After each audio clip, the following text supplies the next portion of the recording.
जय जगन्नाथ। नमस्कार प्रिय दर्शक बंधु, मु ज्योतिषाचार्य प्रमोद कुमार पंडा आपण स्वागत करुच्ची आपण प्रिय चैनल एस्ट्रो कल्याण चैनल। प्रिय दर्शक बंधु, जो व्यक्ति मान तो चैनल को देखुं सब्सक्राइब करना सब्सक्राइब करूँ। एपिसोड जदि आपण को हृदबोधक लगे तार निश्चित रूप से अधिक शेयर कर। जानिमा मासिक राशिफल 1 जनवरी 2026 ठारू 31 जनवरी 2026 मसीहा सन 2024 मसीहार जनवरी मासटी जो व्यक्ति जन्म जातक राशि होची मीन राशि। अन्यथा जो व्यक्ति लग्न होची मीन लग्न, जदि आपण पाखे जातक नाही ताले नाम राशि होची मीन राशि। निश्चित रूप से एपिसोड देखिबा अत्यंत आवश्यकता अछि। प्रिय दर्शक बंधु, आम समस्त जानिचे 1 जनवरी ठारू 14 जनवरी पर्यंत सूर्य रहिबे धनु राशि, जे कि आपणकर कर्म क्षेत्र। 14 जनवरी ठारू 31 जनवरी पर्यंत सूर्य रहिबे मकर राशि, जे कि आपण इनकम सोर्स हाउस। ताले प्रिय दर्शक बंधु, आज हम जानिबा प्रथमत ध्यान देवा आवश्यकता अछि गृह भितरे पारिवारिक भितरे जदि निजर परिवार भितर शांति संतुष्टि एवं शांति रूप चलन करवा चालन करवा चालक हिसाब से चलवा अधिक लाभ मिल। महिला मान को सम्मान करवा, माता हूँ बंधु बांधव हूँ मित्र हूँ एमान सहित श्रद्धा आदरता आत्मविश्वास वृद्धि करवा सेवा करवा अत्यंत आवश्यकता अछि। परिवार कुटुंब मध्य कौन से बंधु बांधव मध्य कहारी स्वास्थ्य को नहीं अर्थ खर्च हम निश्चित रूप से समस्या देखा दब, चिंता मध्य बढ़िबार संभावना देखा दउछि। एवं गृह निर्माण करवा बा गृह कार्य करवा बा निज गृह को तैयारी करवा बा कौन सी रियल स्टेट क्षेत्र में अच्छा आप प्रॉपर्टी विकुंट बा कौन सी गृह निर्माण कर विकुंट यथेष्ट सफलता पाए। कौन सी क्षेत्र धन निवेश करुँच इन्वेस्टमेंट करुँच सफलता देखा दो। कारण ए मासरे कर्म व्यापार वाणिज्य क्षेत्र में सफलता अछि। आय मध्य भल हम, भाग्यर परिवर्तनता देखा दब। विद्यार्थी सफलता अर्जन करेंगे, लव मैटर सफलता मध्य देखा दब, कर्मयोग मध्य देखा दउछि।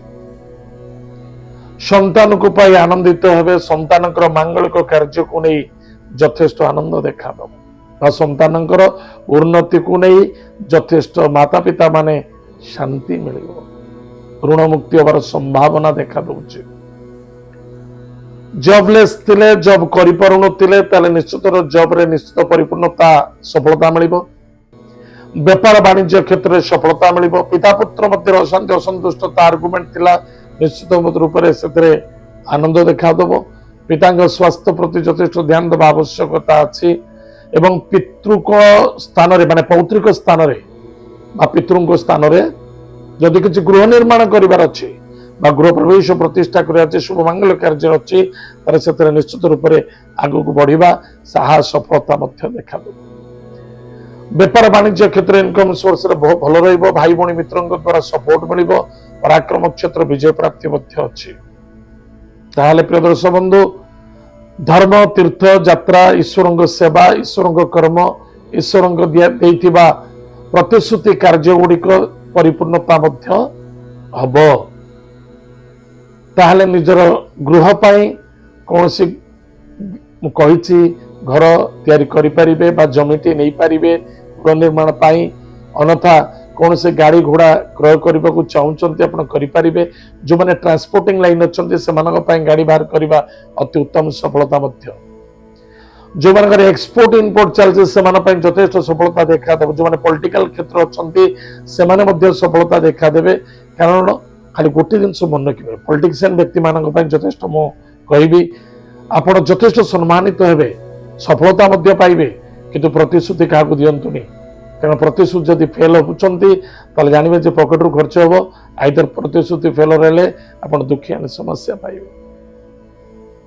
प्रत्येक कार्य धैर्यर आवश्यकता अच्छी तो धैर्य नहीं ताले किसी सफलता हेनी कर्म गुड़ी को प्लानिंग अनुसार कर अधिक लाभ मिल अधिक सफलता पाइबे अधिक आनंद पाइबे ताले प्रदर्श बंधु प्रतिकार कौन करवा प्रत्येक दिन प्रातः समय स्नानादि कार्य सारी श्रीमद भगवत गीता आम जहाँ कहते आम मुख्य सनातन धर्मर पुस्तक पाठ्य श्रीमद भगवत गीता पाठ करंतु एवं प्रत्येक सोमवार शनिवार दिन महादेव मंदिर रे टिके जल दान करंतु शनि अछंती शनि मध्य कृपा करिवे देवगुरु बृहस्पति चतुर्थ अछंती एवं सूर्य देवता दशम एकादश भावर मालिक से सकाशे भगवान सूर्य वर्तमान पितृदोष पीड़ित हे 1